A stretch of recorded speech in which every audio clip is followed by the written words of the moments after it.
Que a holding patrimonial é uma excelente forma de blindar o seu patrimônio, você já deve ter ouvido falar. Mas dá só uma olhada do que o Pablo Marçal falou sobre isso. Você que tem um pouquinho de dinheiro, cria uma holding. Essa holding ela precisa de separar seus patrimônios da empresa, porque quando a sua empresa tomar um pau, você não perde nada. Isso é uma forma de defender patrimônio. Vou dar um exemplo. Eu tenho 6 holdings, que são empresas que ficam em cima de empresas. Essas empresas, por exemplo, eu entro só em loteamento, com uma holding de loteamento. Ela chama holding de loteamento. Acho que é Marçal Loteamento. Aí tem outra holding, que ela é participação, ou seja, ela é sócia de empresa que eu não sou majoritário. Ela fica lá. Aí tem grupo de empresas de risco, eu fico só nessa holding. Imóveis que são 100% meu, fico em outra holding. Tudo é controlado pelas holdings e nenhuma se comunica. Esse negócio é tão bonito. Eu tenho um cara aqui que é meu conhecido, que ele tem mais de 1 bi de patrimônio travado na justiça, daqui de Alphaville. Aí ele ferrou um empreendimento dele de 80 milhões de reais, que ele não deu conta de terminar, ferrou 1 bilhão de patrimônio dele.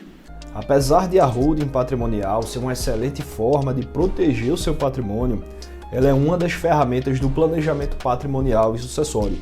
Existem outras, como instituição de usufruto, doação de cotas, até empresas internacionais, como companhias offshore, por exemplo.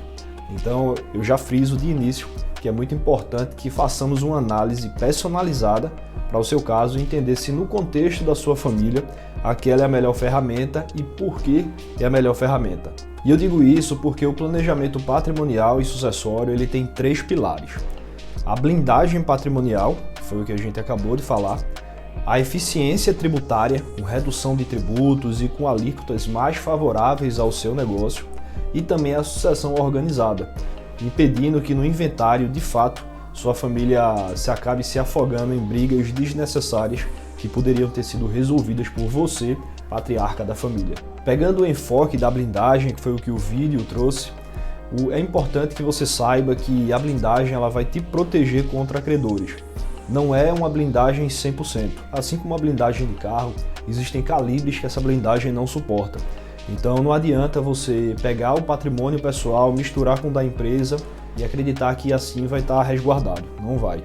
Essa blindagem ela vai trazer uma segregação de risco em relação à sua vida pessoal e a da empresa e também em relação a outros negócios que a família tenha. Então, apesar de ser uma ferramenta muito eficaz, se você não cumprir ali os requisitos, você vai acabar não conseguindo manter a blindagem por muito tempo. Se for uma holding imobiliária, você vai conseguir isolar os imóveis das empresas operacionais e do seu patrimônio pessoa física. Então, com isso, você traz mais uma camada de proteção, porque os imóveis certamente não vão lhe dar prejuízo, ou se der eventualmente um mês ou outro, é algo muito corriqueiro, muito pequeno, devido a uma reforma, e não se compara ao risco operacional de uma empresa que de fato atua no mercado com venda de produtos ou prestação de serviços. A depender do seu caso, seria interessante a abertura de 2 holdings patrimoniais, uma para os ativos imobiliários e outra para as empresas operacionais que de fato vão atuar com prestação de serviços ou venda de produtos. Outro ponto importante também dessa holding é que nela é possível que você defina qual dos seus filhos ou herdeiros vai ficar encarregado daquela obrigação, de determinada incumbência da empresa e da família, sem que fica mais fácil, na verdade, que os demais irmãos, que os demais herdeiros acabem aceitando a sua escolha enquanto você ainda estiver em vida. Então, o pai e a mãe, muitas vezes, eles têm a visão de identificar qual dos filhos tem aquela habilidade que é necessária para aquela atividade.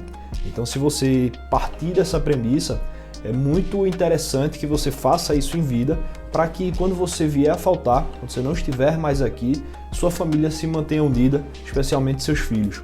Aqui no escritório, a gente tem casos de inventários com duração de 40 anos, em que os herdeiros atuais, que são netos do inventariado, já possuem mais de 50, 60 anos e quando começaram eram adolescentes e jovens adultos. Então veja o trauma que essa família tem e principalmente, além da briga, não conseguir usar quase nada dos recursos. É um inventário multimilionário com centenas de imóveis, só que os herdeiros não vivem em condição compatível devido justamente a uma ausência de organização da sucessão. Então as brigas se instauraram e foi difícil a condução do inventário até então. Nós assumimos recentemente, estamos conseguindo resolver, mas ainda assim o tempo não volta e os herdeiros não conseguiram, durante boa parte da vida, usufruir desse patrimônio gigante. Então, por isso que eu friso a importância de se organizar a sucessão através de um planejamento patrimonial e sucessório. Se você quiser saber mais sobre isso, deixei meu WhatsApp aqui embaixo. Entre em contato que minha equipe vai te responder e a gente vai marcar uma reunião.